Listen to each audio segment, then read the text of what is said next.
Am I the a-hole for leaving everything I own to my goddaughter instead of my daughter? I, 45 female, divorced my ex-husband when my daughter Kelly, 21 female, was around 12, after I caught him cheating for the second time. Literally everyone was against it, and I knew the in-laws wouldn't like it because they're traditional conservatives who didn't want to deal with a public scandal. But it was hurtful to me that my own family was trying to pressure me to stay in the marriage in order to not lose access to the money and perks my ex had provided. Examples. While we were married, my ex helped my brother get a nice job with a high salary and nice benefits, paid off my sister's credit card debts, and bought my parents really lavish gifts. The first time I caught him cheating, I wanted out back then, but my family convinced me to forgive him, and that I owed it to Kelly to fight for her to have the stability of a two-parent household. My daughter was only a few weeks old at a time, and I was in a very vulnerable state. So I agreed and felt so stupid when my ex did it again. But this time there wasn't a "you weren't performing your wifey duties since you got pregnant" excuse anymore. And this time I wasn't going to be deterred and continued with the divorce. In truth, I wanted to keep Kelly out of this as much as possible.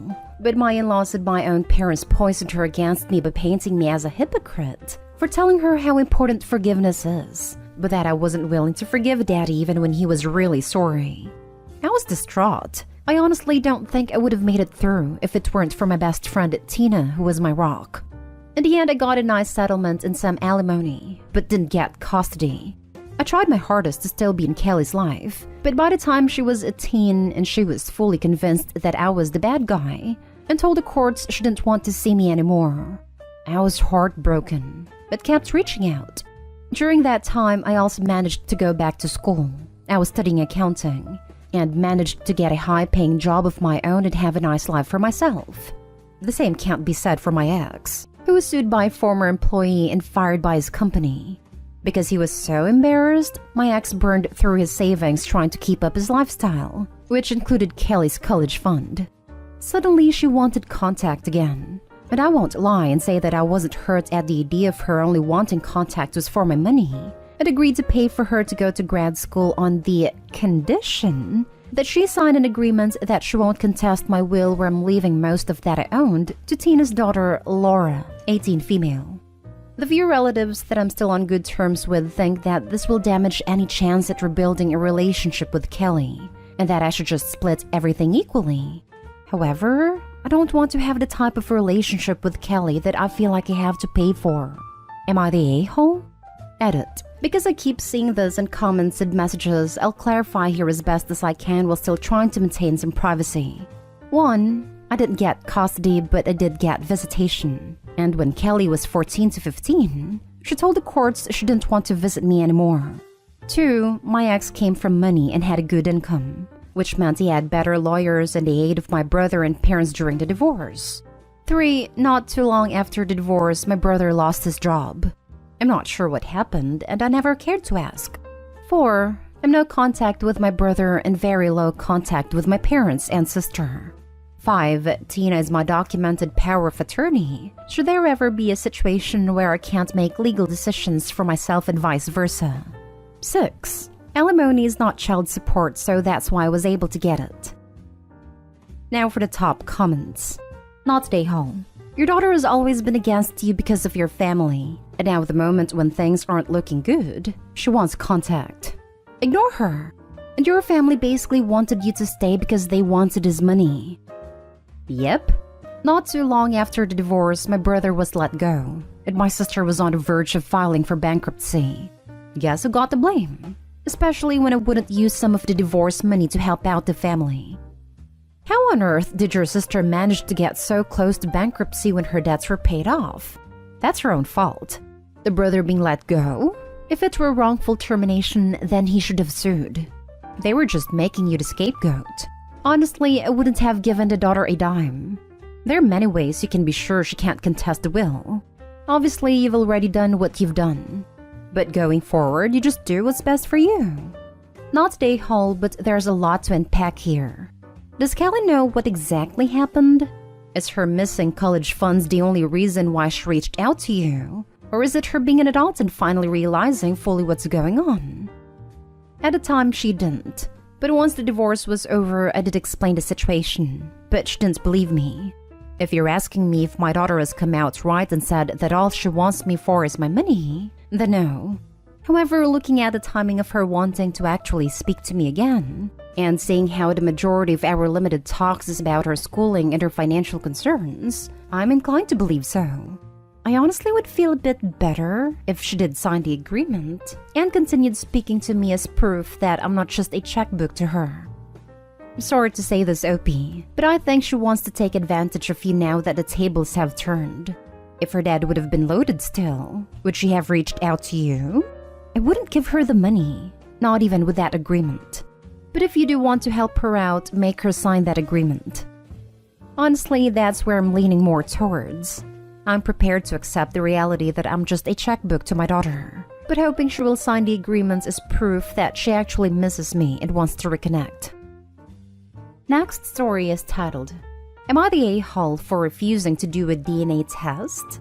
My dad found out my mom was cheating and she won't say with who or when, but we know it's likely around the time she was on a stay-at-home mother. The thing is, she had all of us, 2 brothers, 1 sister, around the same time, so any of us could not be my father's. He's divorcing my mother and wants us to take a DNA test to prove we're his children. Otherwise, he isn't paying for our college. He promised to do so before this, and all of us have been counting on it. My sister, oldest, did a test because she was confident she was related to our dad. She was likely pre-cheating. She looks the most like him, so I was pretty sure she was. She's also in college and is relying on our dad. It is going to keep paying because of the results of the paternity test came back positive.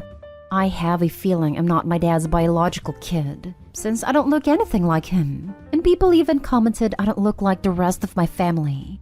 I'm terrified because I think he's upset enough that he won't talk to me anymore, and definitely won't be paying for my college.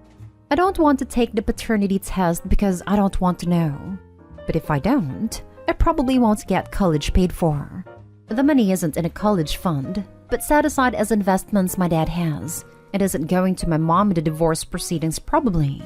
I don't know how things will go, and I'm starting college in September. I stupidly picked a pretty expensive school because I thought my dad would pay for it. I decided it was okay, but now even if my mom was willing to, I don't think she can afford it. I'm so mad at her and my dad for putting me in this position. I've told him I'm not doing the test and he said that's okay, but he will just assume I'm not his and not have anything else to do with me since I'm 18 already.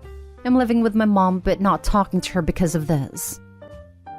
So you're 18 and just found out your dad may not be your dad and is punishing you for something beyond your control. Not an a-hole. Your mother is clearly an a-hole. Your dad is being an a-hole to treat you as a stranger if you're not getting a DNA test. This is a no-win for OP. Even if it turns out he is DNA related, he'll always know his dad was willing to throw him away over a piece of paper. He already threw him away. I've told him I'm not doing the test and he said that's okay, but he will assume I'm not his and not have anything else to do with me since I'm 18 already. I'm sorry, OP. Of course not, a-hole. Not a-hole. Your parents suck. I would have the DNA test done personally just to find out. And if you aren't your dad's, try to figure out who your bi-dad is. It will help later down the line if your doctors ever have any hereditary health questions. You don't have to now for sure, but I eventually would once I came to terms with it. I am so sorry you are going through this. That is so awful to deal with as a 17 or 18-year-old kid. Go to the college you think will be best for your future. I funded my own college. My parents didn't pay a dime, and you can do it. It's harder, but you are capable. Was going to say exactly this. Take the test for yourself, OP. It's info you may really need in the future. It is so unfair for your dad to do this. He still raised you for Pete's sake. He just sounds like he wants to hurt your mom through you kids. Oh, hun. Of course you're not an a-hole. But what are you gaining by not taking it? Is there anyone you can talk to? Your dad is being awful. I can't imagine being willing to walk away from my child. And you are his child, whatever a blood test says. My mom is trying to get me to not take it. I think because she knows I'm a result of her cheating. I think you should take it honestly. So long as there's a question mark, there will always be strain on things because of what your mom has done. Your best bet to salvage the relationship with your dad is to talk to him personally. Tell him that you're scared of what the outcome could be, and then take it with him. Even if you end up not being his, if he ever loved you at all, you may be able to move past it if he can recognize that it isn't your fault, only hers. Edit. After reading some of the comments, I've decided to do the test. I didn't want to out of fear, but now it's clear it doesn't really matter and it's better I know for sure. Next story. Am I the a-hole for saying my parents should have stopped having kids when they started realizing they're all autistic? So I'm 16 female, I'm the oldest of 8, and the youngest 6 have a combination of autism and oppositional defiance disorder. If you have ADHD, and 4 out of the 6 are nonverbal with high support needs, I'm expected to help out, and have pretty much been emotionally neglected since age 6, when my parents started popping out more kids. So, due to everyone's sensory issues and for the sake of routine, Christmas has been done in our house since I was 8, and that includes for me. Birthdays aren't really done either, and my parents spend so much time trying to keep everyone under control that myself and my normal brother 7 male miss out on just about everything. Last Saturday was my birthday, and I stupidly decided to ask my parents for something I've been wanting for a while. But I don't get an allowance and can't work due to helping out at home, so I can't save for it. It's not expensive, but it is out of my price range. They said no, expectedly, and reminded me for routine's sake we don't do birthdays in this family. I said I know, but maybe we could keep it to the 3 of us and do something away from them for once. They said no, and that I need to tailor my life to suit theirs, unfortunately.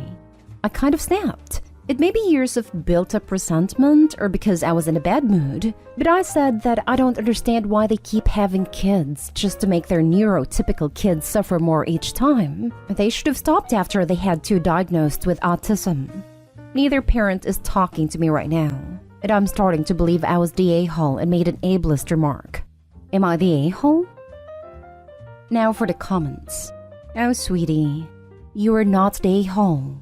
I have 2 siblings on the spectrum. My mom never made me responsible or made me make sacrifices for her other kids. She made things work for all of us to the best of her ability. Your parents need to seek outside help, not to expect their neurotypical children to accommodate and make sacrifices, essentially making you guys become third parents. I hope you have someone you can talk to, like another trusted family member or adult. Please reach out if you can. This is not even remotely okay. Honestly, it's cruel to take a childhood away like this. I feel for Opie.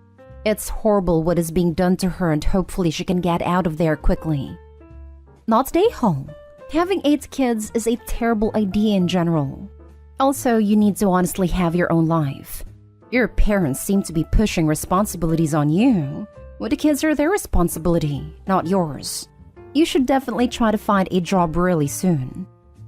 Agreed. But the parents need Opie to stay at home dependent on them as an unpaid caregiver, babysitter, and maid for them. They have no intention of letting her go ever, and have a life of her own. They have already told her so. I need to tailor my life to suit theirs, unfortunately. Not stay home. Your siblings are your parents' children to raise. If they need help, they should look into live-in help or long-term care facilities. I think a little rebellion is in order. Stop helping them raise your siblings and get a job. Save every penny and move out when you turn 18. Sorry you were dealt selfish parents, and an unfortunately difficult situation to grow up in. Now for the last story. Am I the a-hole for telling my sister-in-law to stop trying to guilt us by calling it a bonding experience every time she wants her kids involved in something? In general, my sister-in-law is fine. I don't love her, but she's generally not awful. She just thinks that everything should revolve around kids, and that everything that anyone does with her kids is a bonding experience, and those are all so important. If anyone in the family is doing anything, she wants the kids to be involved. Even if we want it to be just adults, she starts guilting us. There are some things that's totally appropriate for. Things like baking cookies? Sure, bring the kids. Building snowmen? Sure. Decorating for Christmas? Okay. But for example, when my husband, her brother, and I were going on a hiking trip, she kept asking us to take the girls, as it would introduce them to the outdoors and be a great bonding experience. We said no. This was our couple time, not family time. She got all stinky about it, and even tried to send them over with bags bagged in an attempt to guilt us into it. We mentioned over the holidays that we were going to be building a new addition to our home, and she immediately lit up and said how it would be a great bonding experience if we got the kids involved. Husband shot this down. It's something that he and I are working on together to make our home ours. Neither of us wants to have to watch kids with tools and hammers and nails, keep them on track, deal with the whining when they get bored, etc. She kept pushing about how maybe this would inspire her kids to take an interest in building or hands-on work, and it'll be a great bonding experience. I said, can you stop with the "it'll be a good bonding experience" every time you want to guilt someone into involving your kids? She got defensive and said that in a normal family, people would want to spend time with the kids. It wouldn't be seen as a burden. I said it's not a burden, but brought up our hiking trip as an example, and said that it was intended for me and my husband to just hike, fool around outdoors, maybe drink a little in the tent and relax. She got pissy and was like, well, look at you, having all the time in the world to hook up and no time to spend with your family. We do spend time with family. We do spend time with the kids. We have even endured the god-awful family vacation with the kids just to make everyone happy. But we don't have kids, and we don't want everything in our life to revolve around kids.